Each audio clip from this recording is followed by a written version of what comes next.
Bon, prenez-vous un café parce que ça va durer un bon moment, je crois.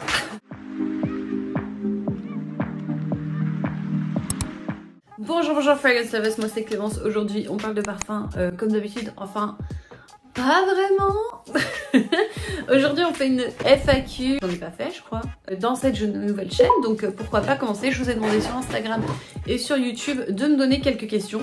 Donc je vous le dis tout de suite, ceux qui n'ont pas envie de m'entendre trop parler, et bah clairement vous allez être servis là. Oui, parce que j'ai eu un joli commentaire d'une dame qui disait que je parlais trop. Mais en fait regarde pas ma chaîne hein, parce que moi je parle beaucoup, voilà, va ailleurs s'il te plaît. Non mais vraiment il y a des gens, ils se croient tout permis, c'est incroyable. J'ai quand même laissé de côté un petit peu les questions de conseils personnels, genre je cherche un parfum vanillé, donc est-ce que tu pourrais me conseiller, parce que c'est pas forcément intéressant pour tout le monde et que je fais mes vidéos pour justement vous aiguiller, donc je vais pas répondre à tout le monde, mais par contre je pense qu'un jour je ferai une vidéo où je vous ferai conseils personnalisés, vous envoyez directement vos demandes et je vous dis tac, essaye ça, je pense que ça pourrait être bien drôle. Ce sera quand même plus sur moi, voilà, sur ma petite personne. La vidéo narcissique on devrait l'appeler hein.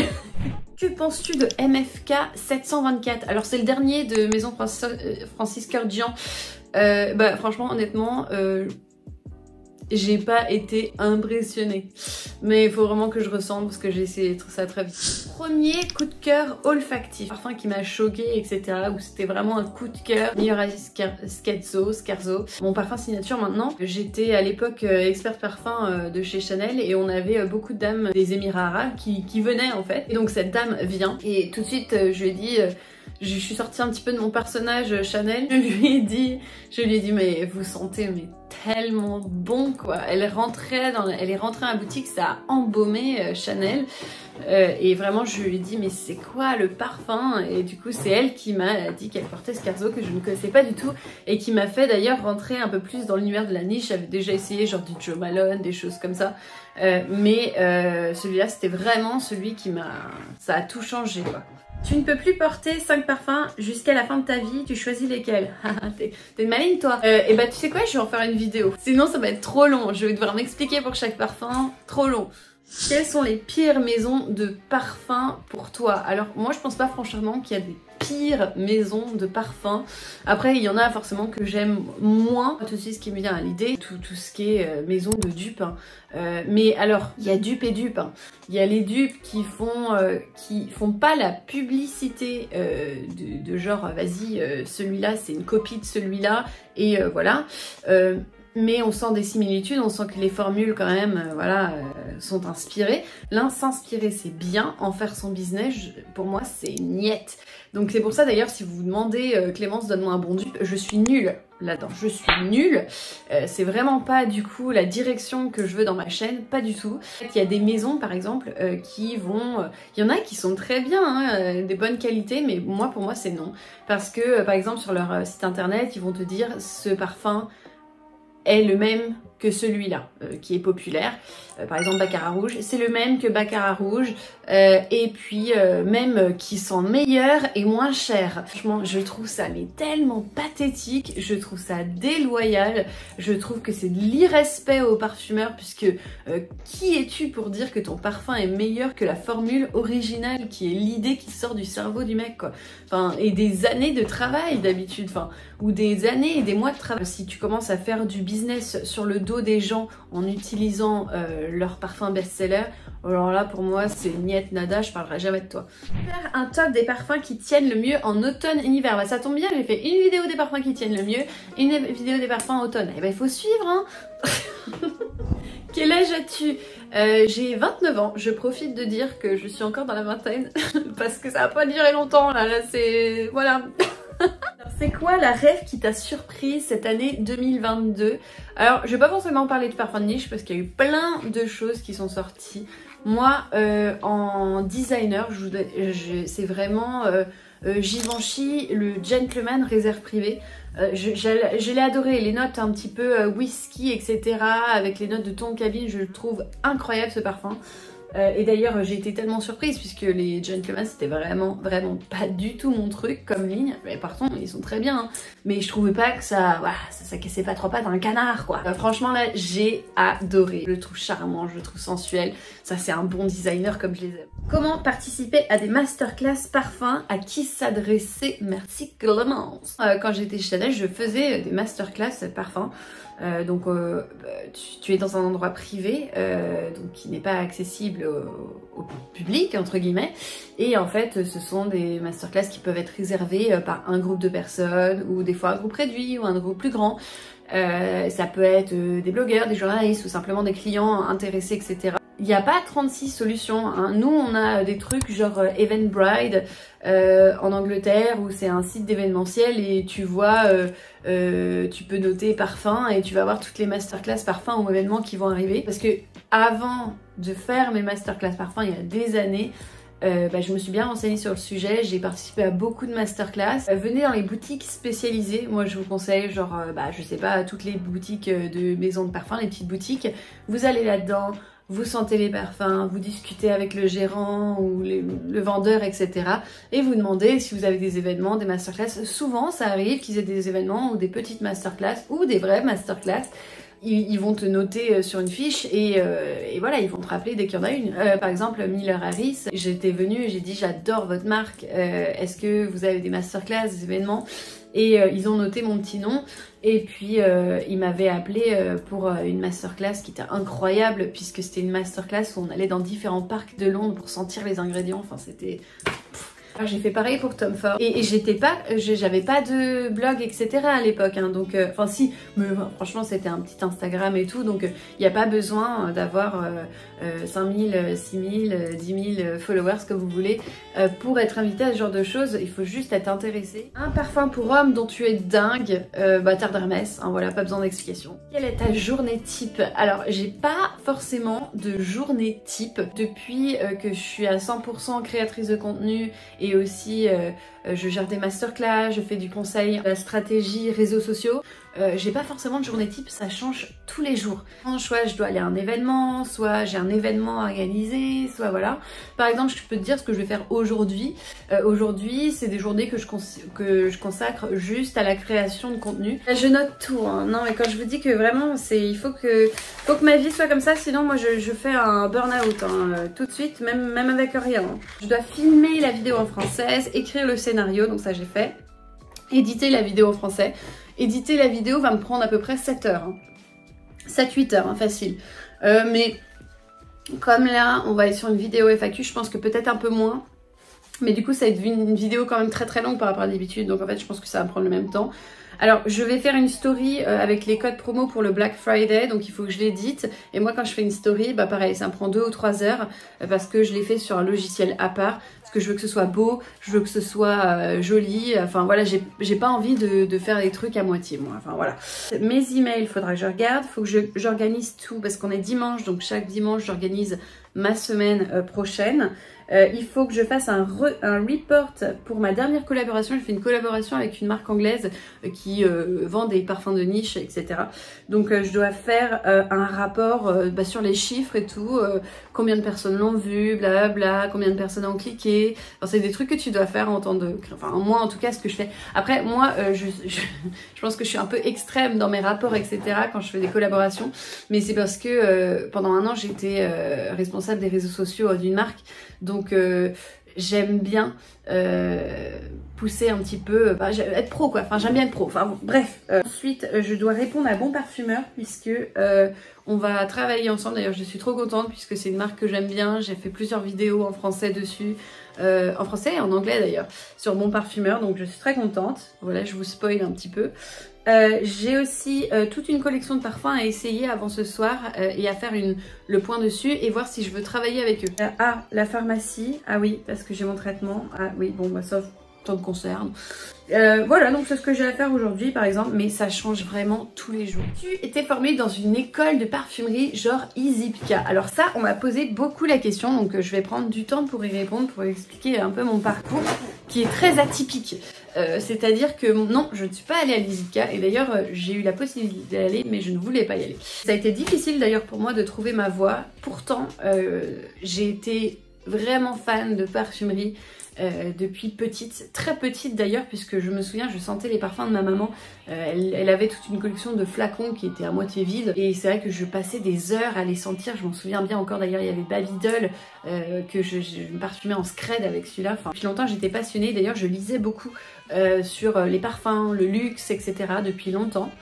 Donc j'ai passé un bac L et après c'est là que ça a commencé à déconner. J'étais penchée philosophie, vous allez rigoler hein, mais j'étais vraiment douée en philo. J'aimais beaucoup la réflexion, la méthode derrière. Souvent les gens ils comparent ça à faut être un peu barré, etc. Ce qui est totalement faux. C'est une discipline qui est plus proche des maths et de la science que de la littérature. Donc ça n'a rien à voir avec les clichés de ce que disent les gens. D'ailleurs quand je vois des sketchs sur les profs de philo ça m'horripile. C'est ce que je voulais faire mais bon je me suis dit qu'est-ce que tu vas faire Clémence, tu vas pas être prof de philo quoi.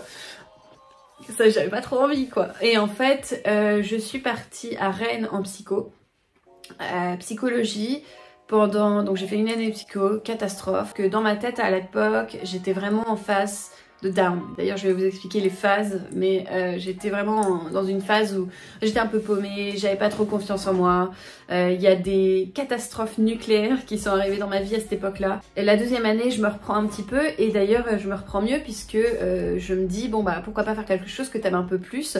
Donc j'ai fait psycho double cursus avec littérature moderne et philosophie. Je n'arrivais pas à voir le bout. Il y avait tellement de gens là-dedans, je me sentais paumée, je sentais pas qu'on s'intéressait vraiment à moi en fait. Je crois que j'avais besoin d'un peu plus de suivi. Un jour j'ai cette conversation avec mes parents, ils m'ont dit mais si ça va pas, parce que ça n'allait pas du tout, hein, c'est la cata. Ils m'ont dit mais pourquoi tu fais pas ce que t'as envie de faire. C'est vrai que c'était difficile parce que j'avais pas envie de décevoir les gens en fait. Moi je l'avais tout de suite dans mon idée, j'avais envie de travailler dans le luxe, j'avais envie de travailler dans la mode, le maquillage, les parfums, mais j'avais très peur parce que enfin en tout cas moi dans mon entourage c'était pas forcément bien vu quoi. Ça me faisait très peur et puis il y avait pas forcément, on te parlait pas de tous ces cursus là. Pendant ces 2 ans là de psycho, les 2 ans où j'allais parce qu'il n'y a pas beaucoup de cours hein, en psycho. J'étais très autodidacte, c'est-à-dire que j'ai beaucoup bossé la parfumerie à la maison, que ce soit la chimie de la parfumerie, j'ai vraiment beaucoup bossé à la maison parce que bah, ça m'intéressait de ouf. Et moi quand les choses m'intéressent, je deviens obsédée, donc vraiment j'ai passé beaucoup de temps à m'informer moi-même, à travailler moi-même.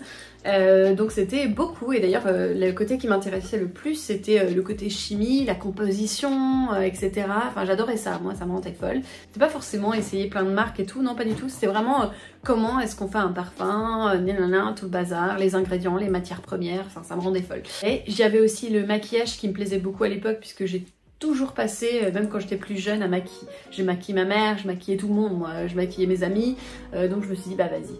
J'ai fait du coup un BTS cosmétique, cosmétologie, parfumerie et esthétique, qui est d'ailleurs franchement c'était dur déjà parce que moi j'étais littéraire et il y avait énormément de matières scientifiques. La cosmétologie c'est dur, la biologie, la chimie. Alors la biologie moi j'adore, j'étais déjà dedans, j'adore la biologie, c'était vraiment un truc que j'étais vraiment intéressée. D'ailleurs le BTS qui était dur de ce côté là, mais aussi dur pour moi parce que je ne supporte pas rester assise sur une chaise pendant 8 heures et je ne supporte pas quand ça m'intéresse pas. Et en fait je me suis retrouvée, on va dire, il y a plein de cours que je trouvais, surtout des trucs sur la com et tout, enfin que je trouvais que je savais déjà en fait, il n'y avait pas besoin de me le dire, même des fois des trucs de la parfumerie que je savais déjà quoi, enfin parce que j'avais bossé tellement depuis que je suis petite sur la parfumerie que je connaissais déjà tout ça en fait. De 3e année c'était plus dur et là j'ai appris des choses, donc c'était cool. Surtout la cosmétologie et tout, putain. C'est là que j'ai commencé à travailler pour Chanel, puisqu'en fait chaque année on était sponsorisé par une marque à l'époque. Donc c'était à Rennes hein, que j'étais, c'était l'école de Cosic. Et en fait, moi l'année où j'étais, il y avait Dior et Chanel, enfin qui sponsorisaient. Et en gros, on était en stage chez eux pendant les vacances ou les week-ends en tant que technico-commercial quoi. Et bon voilà, c'était très cool, hein. Moi j'ai appris beaucoup de choses, je me suis rendu compte que j'adorais ça, être dans le parfum. Même au début, mon premier stage juste conseiller à Sephora, je kiffais. J'avais l'impression de changer la vie de mes clients, mais moi je suis une folle, hein. Tu tombes sur moi en parfumerie, je reste avec toi longtemps, j'adore parler, j'essaye de... genre c'est mon obsession de trouver le parfum qu'il te faut, enfin, puis je raconte des histoires et tout, enfin moi j'adorais ça, enfin, le côté histoire des parfums, ça me rendait folle. Puis alors il se trouve que j'étais vraiment une marchande de tapis, j'étais une bonne vendeuse en fait. Tout le monde me disait ça, que j'étais une bonne vendeuse, mais moi je le sentais pas comme ça parce que c'était pas forcé en fait. Moi je m'occupais vraiment de ce que la personne recherchait, etc. Ça m'intéressait pas vraiment de vendre pour vendre, c'était vraiment, moi je voulais juste faire plaisir, tu vois. Donc, et redonner confiance aux gens, je sais pas, j'adore ça. Enfin, j'ai vraiment le contact pour moi avec les gens était vraiment très important, j'adorais ça. Après je me suis formée, formation marque, c'est-à-dire que je me suis mis dans la tête que je voulais être formatrice pour des marques puisque j'adorais le contact client, mais j'adorais aussi beaucoup raconter des histoires et partager. J'aime beaucoup partager la connaissance en fait, je trouve ça incroyable. C'est exactement ce que je fais maintenant sur YouTube, j'aime partager. Formation marque qui a très bien marché, j'étais très douée là-dedans, hein. Je vais pas cracher dans la soupe, hein. C'est jour et la nuit, moi quand ça m'intéresse pas je suis une quiche absolue, mais alors quand quelque chose m'intéresse je deviens folle là-dessus. J'ai travaillé beaucoup de mon côté aussi pour me former à fond parce que c'est vrai que je trouvais que le BTS esthétique, cosmétologie et tout c'était très complet, très complet d'ailleurs. Mais au niveau de la parfumerie, je trouvais que ça manquait un petit peu, donc moi je bossais beaucoup à côté. Après, en fait, on m'a proposé d'aller à l'ISIPCA à Paris, et franchement, non, je voulais pas aller à Paris. Et que j'en pouvais plus en fait. Déjà, ça faisait des années que j'avais envie de partir de la France, désolée. J'avais envie de voyager, j'avais envie de parler anglais, parce que moi j'ai toujours eu des facilités en anglais. Et là, j'avais envie d'aventure, tu vois. Et pour moi, aller à l'ISIPCA, oui, j'allais me former un peu plus, peut-être que j'allais apprendre des trucs, mais le truc, c'est que j'avais passé des années à me former sur la parfumerie.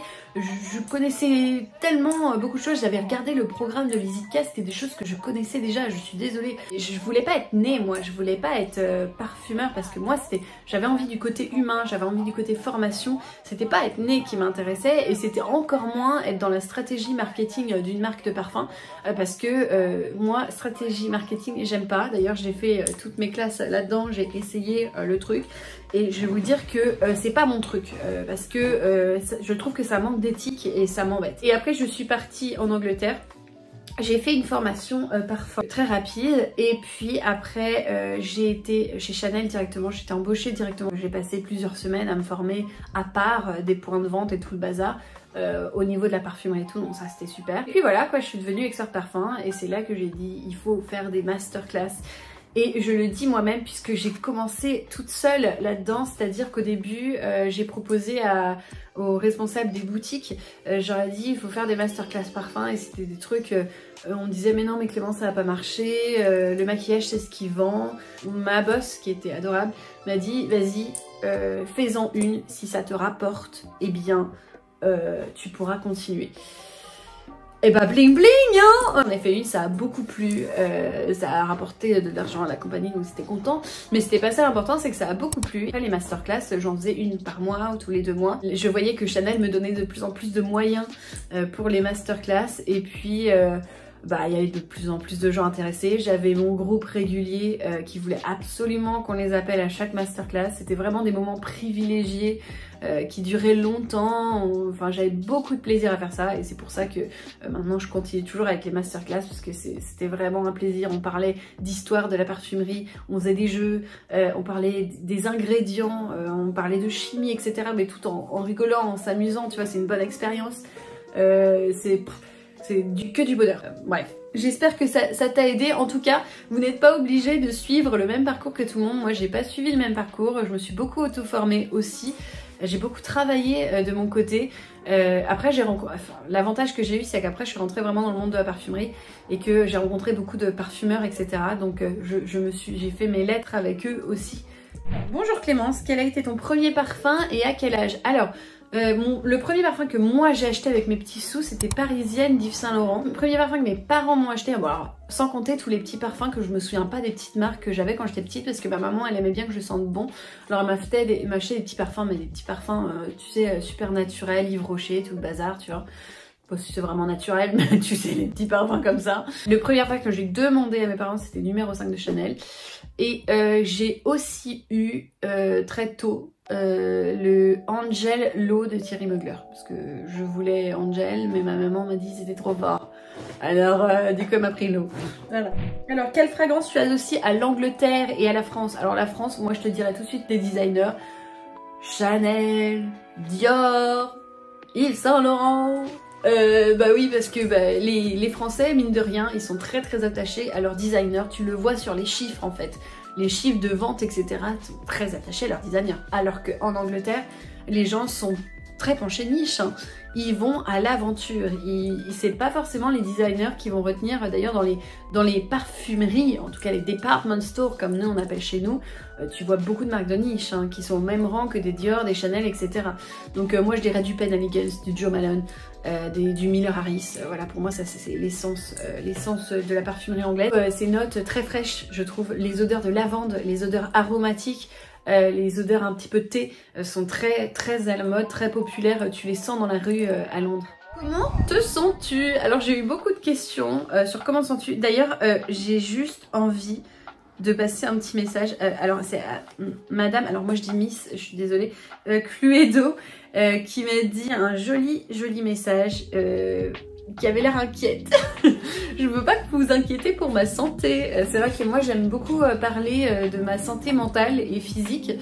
Parce que en fait je trouve que ça fait partie de la crédibilité. Je suis pas une vendeuse, je suis pas là pour vous vendre des parfums en fait. Je suis là pour parler de ma passion, mais aussi pour transférer de moi aussi une sorte de catharsis pour moi les vidéos, c'est-à-dire que le fait de parler devant la caméra, quand je sors du coup du champ de la caméra, je me sens mieux. Et je pense que c'est important de parler d'aussi des choses qui vont pas très bien dans la vie, tu vois. Après, si vous êtes là que pour des parfums, vous pouvez zapper ces parties-là, moi ça me dérange pas, hein. Mais je trouve que c'est important aussi d'humaniser un petit peu tout ça, quoi, parce que sinon ça paraît un peu froid. Comment sens-tu? Bah beaucoup mieux.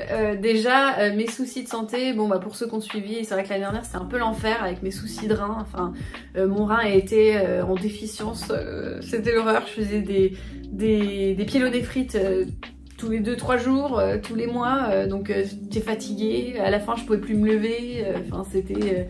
mais vraiment, j'étais carpette quoi. Plus un burn-out, parce que quand tu travailles et que tu prends pas de congé maladie, puisque moi je suis une obstinée du travail, hein, j'ai un problème, hein, c'est-à-dire que j'ai pas pris un seul congé maladie alors que j'étais sans arrêt à l'hôpital et je travaillais de l'hôpital. Parce qu'en fait la dernière année du coup j'ai travaillé vraiment pour une entreprise, j'étais donc responsable des réseaux sociaux d'une marque, donc ça c'était un choix de ma part, c'est-à-dire que j'ai quitté mon emploi dans la parfumerie, dans le parfum, parce que j'avais besoin, j'avais envie de me spécialiser dans tout ce qui était stratégie marketing et réseaux sociaux, puisque je pensais que ça pourrait être utile si je voulais créer une entreprise. Et puis voilà, enfin j'étais très très malade dès que j'ai commencé mon travail, mais vraiment très malade. Hein. Et c'était pas dans ma tête, c'était plus physiquement quoi, j'étais à bout. Et en fait, je me souviens même, j'ouvrais mes mails sur la table d'opération, je l'ai fait ça une fois, je me suis fait engueuler parce que j'étais incapable de prendre de congé maladie. Moi j'ai toujours été comme ça, être malade pour moi c'était pas possible quoi. Je ne pouvais plus me lever, que mes jambes étaient tellement fragiles que je pouvais plus me lever. Pour moi c'était l'enfer sur terre, ce qui pouvait m'arriver, donc ma santé mentale a chuté comme ça, parce que pour moi c'était la pire chose qui puisse m'arriver, c'était que je tombe malade quoi. Quand j'étais encore en études, j'avais une grosse pyélonéphrite qui s'était durée sur plus d'un mois où j'avais pas pu manger, c'était une horreur.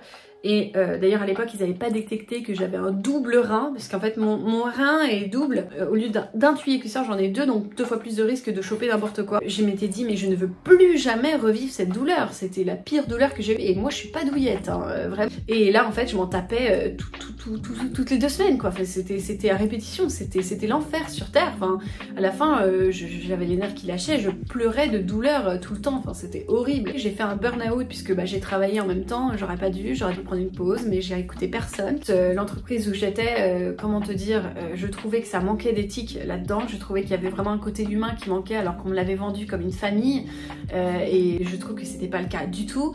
J'entrais dans tout ce qui était stratégie marketing et je me suis rendu compte que c'était un petit peu... bah voilà, c'était pour le bif quoi, il y avait que le bif qui comptait, et les bifs, les views, et moi c'est pas du tout ma philosophie de la vie, moi je suis pas comme ça, moi ça me dérange, tu vois, moi je travaille par passion. Et quand je vous dis un burn-out, c'est pas, voilà, je pétais un câble, j'étais fatiguée, non, j'ai vraiment fait un burn-out. Je me suis levée un jour et je pouvais pas ouvrir mon ordinateur pour travailler, je me suis mise à pleurer, mais vraiment je ne pouvais plus bouger. En fait c'est comme si j'avais frisé, tout mon visage était bloqué, c'était vraiment... je ne pouvais plus bouger. Donc j'ai dû appeler l'ambulance parce que je ne pouvais plus bouger et on m'a dit que je faisais une gros burn-out. Et après j'ai tout lâché, j'en pouvais plus, j'étais au bout de ma vie, je ne faisais que de pleurer, c'était une horreur. J'ai passé des journées en hôpital psychiatrique et c'est marrant puisqu'on me disait là-bas mais vous êtes tout à fait saine, c'est juste que vous avez trop eu de charges mentales, physiques et chaque humain pète les plombs quoi. En plus on m'a décelé des troubles bipolaires qui ont beaucoup expliqué mes premières années à la fac où j'ai eu beaucoup de problèmes aussi à ce niveau-là, où j'ai fait des grosses dépressions on va dire. Et c'est vrai que je comprenais pas puisque c'est des trucs que j'arrivais pas du tout à contrôler alors que pourtant moi j'ai toujours été très forte là-dessus. Enfin, il pouvait m'arriver le pire des trucs. Il m'en est arrivé des belles, le lendemain c'était fini quoi, fallait travailler quoi. Et c'est vrai que j'ai eu des phases où vraiment pendant 6 mois j'étais ailleurs quoi, enfin ailleurs. Là ça a recommencé en version 1000 fois pire. Ce qui m'a sauvée on va dire c'est que j'avais la volonté de me battre et de m'en sortir, c'est à dire que j'allais sonner à toutes les portes, psychothérapie, enfin tout, psychiatre, tout. Voilà, en plus j'avais des gros problèmes d'asthme en ce moment donc je pouvais pas non plus bien respirer, enfin ça juste s'empilait, ça ne faisait que s'empiler. En avril j'ai perdu une de mes meilleures amies donc ça s'empile encore plus, je me suis dit mais c'est pas possible, je vais jamais m'en sortir quoi. C'est encore quelque chose où j'ai beaucoup de mal à parler parce que ça m'a beaucoup ah non, oh non, j'ai dit au début de la vidéo je ne pleure pas. Ça reste quand même des fois un petit peu difficile, ça c'est sûr, c'est tous les jours un nouveau combat, etc. Mais ça va mieux. Déjà mon rein va mieux, se porte bien. Bon par contre il faut que je fasse très attention. C'est-à-dire qu'il faut que je boive énormément d'eau. Alors les gens qui me donnent des conseils sur mon rein, s'il vous plaît arrêtez, ça c'est vraiment un truc qui m'a touchée aussi. Je sais que vous voulez aider, je parle pas forcément des gens de ma chaîne française, c'était plutôt sur la chaîne anglaise, des gens qui veulent aider mais qui t'enfoncent encore plus, genre ils vont te dire ah ouais t'as des problèmes de rein, bah il faut boire de l'eau. En fait, tu crois que j'ai pas essayé?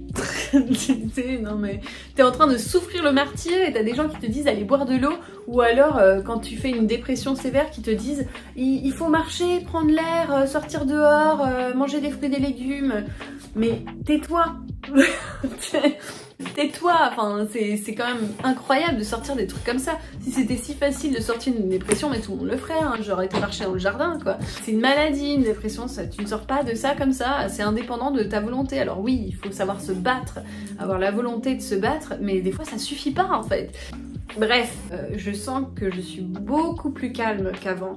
C'est vrai que moi je suis quelqu'un, j'ai eu toujours des problèmes à gérer mes émotions.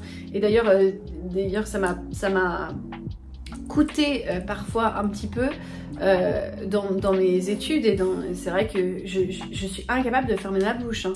Non, c'est pas genre je sais me taire, c'est juste quand quelque chose va à l'encontre de mes valeurs, moi je te dis la vérité, je suis très franche, j'ai pas peur de rentrer dedans tu vois.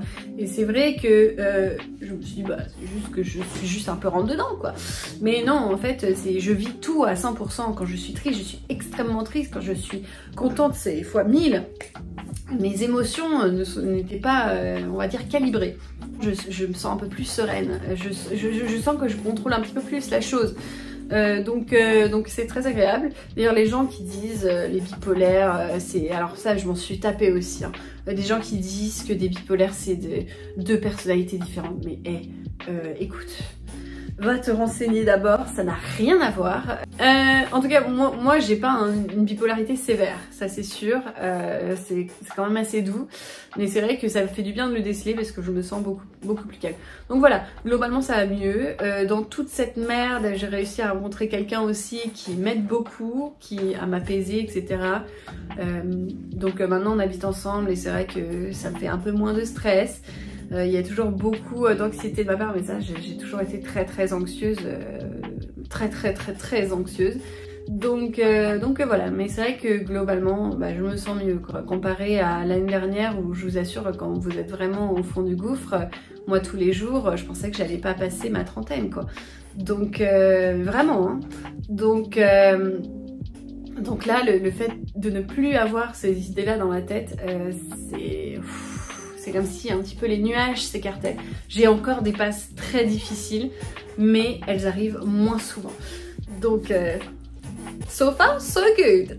Quel parfum BDK conseilles-tu? Bah ouais, on change totalement de sujet. Hein. Allez, le drama c'est bon. Gris charnel, rouge smoking, c'est parti. Alors, as-tu un travail lambda en plus de tes vidéos? Donc ça, j'en ai parlé un peu. Non, je n'ai pas de travail lambda. Je travaille pour moi maintenant. Mes vidéos, bien sûr, qui prennent beaucoup de mon temps. TikTok, Instagram et YouTube, la chaîne française, la chaîne anglaise. Ça prend beaucoup de temps, surtout en édition. Je crée des masterclass ou j'aide à créer des masterclass avec d'autres marques de niche. Alors, si vous me demandez de vous inviter, malheureusement, c'est des partenariats avec des marques, donc je peux pas forcément leur demander d'inviter qui je veux. Mais ça arrête pas de grincer, ça c'est chiant. À côté de ça, je suis aussi consultante pour réseaux sociaux, stratégie marketing, tout le bazar, avec des marques, etc. Encore une fois, plutôt basé beauté quand même et parfum. Ça arrive moins régulièrement, mais ça arrive aussi. Donc voilà, c'est les trois casquettes qui occupent beaucoup de mon temps. D'ailleurs, je pense que je bosse beaucoup plus que quand j'avais un travail lambda. Tu finis ton travail, c'est fini quoi. Tu rentres chez toi, tu fais à bouffer, t'es tranquille. Alors que c'est vrai que là, t'es jamais tranquille en fait. T'as toujours envie de faire plus. En France, les reviewers ne sont pas payés pour parler d'un parfum. Qu'en est-il des UK? En dehors des revenus YouTube, arrives-tu à payer ton loyer avec même en partie? Peut-être une question qui fâche, des prix moyens pour une revue parfum selon la chaîne où tu en parles. Alors, les revenus moyens, je vous le dis tout de suite, pour un prix pour une vidéo, déjà c'est rare quand je fais payer pour une vidéo, puisque déjà il faut que je sois dans totale osmose avec la marque, qu'on me laisse place à ma crédibilité et à mon honnêteté. C'est pas toujours le cas. Moi quand déjà je sens qu'ils vont pas être très contents quand je vais dire un truc négatif, dans ce cas là je préfère pas bosser avec eux. J'ai passé tellement d'années à voir des gens avec très peu d'éthique dans ce qu'ils vendaient que moi ce serait vraiment l'enfer sur terre de faire ça sur ma propre chaîne, tu vois. Donc non, je fais très attention à mes partenariats. Pour un prix moyen, ça dépend des chaînes, ça dépend de quoi tu parles. Souvent c'est sous négociation, donc je peux pas vraiment forcément te dire. Et parler de mes revenus en général, je vais pas te dire combien je gagne, puisque encore quand tu es à ton compte, ça varie tellement. Il y a des fois c'est que dalle et il y a des fois c'est beaucoup. Et franchement beaucoup, pas vraiment. Que c'est pas facile, au moins avec un travail, t'as ta payday on va dire à la fin du mois et c'est cool quoi. Alors que là, c'est difficile. Hein. Ça m'a pris 10 ans à me rendre compte qu'il fallait que j'ai un travail qui me laisse ma liberté d'expression. Le désavantage, c'est que ça varie tellement. Après, je vais pas te sortir mon salaire par mois, puisque bon, on demande ça à personne d'autre, à part aux créateurs de contenu. Je trouve ça pas très juste. Ça me dérange pas que tu poses la question par contre, hein, c'est tout à fait normal. Je comprends, surtout si en plus tu as envie de faire la même chose, peut-être, j'en sais rien. C'est très dur, hein, je vous le dis tout de suite, c'est très dur. Je pense que les reviewers ne sont pas payés pour parler d'un parfum. Alors, c'est pas vrai. La plupart des marques avec qui j'ai des collaborations et avec qui on veut travailler, soit un revenu par vidéo, par exemple ils te donnent une somme par vidéo et tu fais la vidéo, après ça dépend de la durée de la vidéo, ça dépend, il y a plein de facteurs en fait, ou alors ça peut être une commission à la vente, ça veut dire que tu en parles quand tu veux, etc. Après voilà, c'est vrai que des fois ça ne donne pas beaucoup d'argent comparé à tout le travail que tu fais derrière, donc c'est voilà.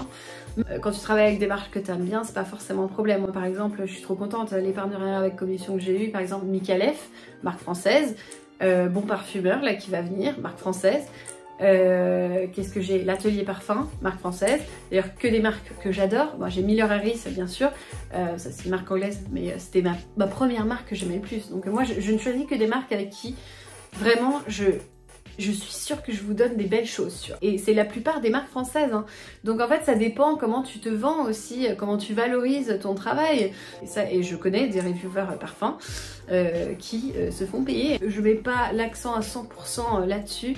Je compte aussi sur mes autres petites sources de revenus pour faire un revenu global plutôt que mes collaborations, etc. Puisque pour moi ça vient en deuxième, puisque l'important c'est toujours de garder le côté passionné et pas le côté vendeur en fait. Je veux pas que ce soit un catalogue ma chaîne, tu vois. En UK bien sûr, n'importe quel reviewer, que ce soit beauté, parfum, etc.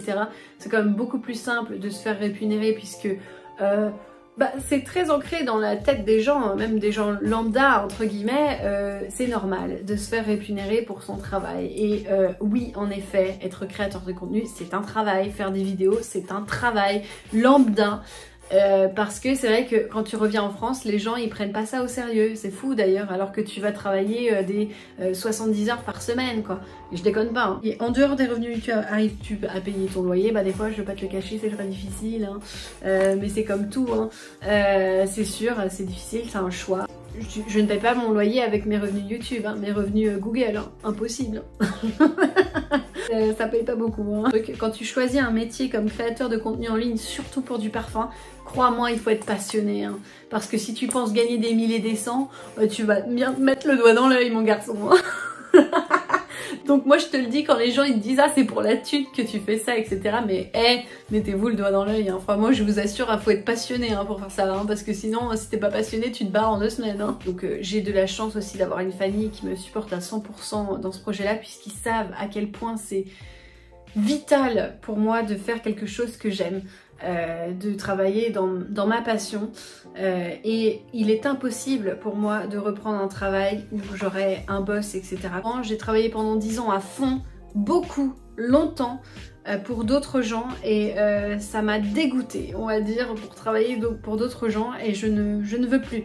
Donc je suis prête à galérer, à me bouffer les ongles des doigts toute la journée, mais pour avoir ce choix de liberté, et j'espère qu'un jour ça ira de mieux en mieux. L'argent, on va dire, n'a jamais été vraiment priorité pour moi, pour te dire à quel point c'était pas prioritaire. C'est oui, bien sûr, il en faut assez pour vivre, mais ça avait vraiment toujours été second dans ma réflexion. C'est-à-dire que je suis un peu une tête brûlée, si tu veux. J'ai quitté des jobs où je gagnais très très bien ma vie. Quand je travaillais pour Chanel, je gagnais super bien ma vie, mon gars, hein. Mais j'ai quitté et je suis allée pour un autre travail parce que je voulais apprendre. J'avais soif d'apprendre, j'étais passionnée, et je gagnais moitié moins, si ce n'est encore moins que moitié de mon salaire. C'était vraiment un choix par pure envie d'apprendre. Et c'est vraiment tout ce qui m'a toujours guidée dans ma vie, c'est la passion, l'envie d'apprendre. Et l'envie d'être libre aussi. Donc voilà, moi j'étais prête à faire ce sacrifice à 100%, c'est pas facile, ça te rajoute de la charge mentale, mais pour moi là c'est vital. La dissonance est tellement grande, je peux rentrer dans une colère noire quand je vois qu'on ne suit pas mes valeurs, mon éthique de travail, et je ne supporte plus ça en fait. J'en ai tellement vu des serpents, j'en ai tellement vu des gens avec... qui sont des requins, tu vois, qui sont juste là pour la thune, ou alors les gens qui arrivent le matin, bonjour, et puis en fait qui te taillent par derrière. Enfin, c'est vraiment des trucs que je ne peux plus supporter. Ça va me pousser dans des états seconds, tu vois. Donc non, je préfère travailler beaucoup plus pour avoir des revenus, mais au moins me sentir droite dans mes baskets. Voilà, c'est un choix de vie. Voilà. Donc si vous voulez être reviewer parfum, je vous le dis tout de suite, accrochez-vous parce que c'est pas facile. C'est super, ce que ça apporte, c'est vraiment génial. Donc voilà quoi, faut être motivé parce que les revenus au début, c'est clair, ça te passe sous le nez. Bon bah voilà, hein, j'espère, c'était une très longue vidéo, donc je pense que ça va être très long à éditer. Bon, je vais pas trop l'éditer, je vais le faire plus naturel, etc. Puisque bah, c'était vraiment un petit peu un déballage, il y avait des gros sujets, donc j'avais envie de parler. N'hésitez pas à me dire ce que vous en pensez. En tout cas, moi j'essaye d'être le plus transparente possible, j'ai rien à cacher, j'ai rien à vous cacher. Et ça me dérange pas de parler même des sujets les plus compliqués. Au contraire, depuis que j'ai commencé à m'étaler un petit peu plus sur ma vie personnelle et ce que j'avais dans ma tête et tout, etc., j'ai senti une connexion plus grande avec les gens et j'ai aussi senti que ça aidait certaines personnes à aussi ne pas avoir honte de ce qu'ils sont en fait. Donc voilà, enfin, j'espère que vous appréciez. Moi en tout cas, c'est toujours un plaisir de parler de tout ça. Je pense que je suis très calme là parce que mine de rien ça m'a rendu assez triste toute cette vidéo parce que ça me rappelle tous les efforts que je fais tous les jours et tous les drames qui se sont passés avant. Oh non, merde! J'ai dit pas pleurer! Donc ouais, c'est difficile de revenir sur ces sujets puisqu'il y a eu des sujets très lourds et qui sont toujours pas très faciles pour moi. Donc voilà. Ouh, on se calme Clémence. Même chose, j'espère que vous de votre côté ça va. Et puis voilà. Et bah, on se voit bientôt. Passez une très bonne journée et je vous fais des gros bisous.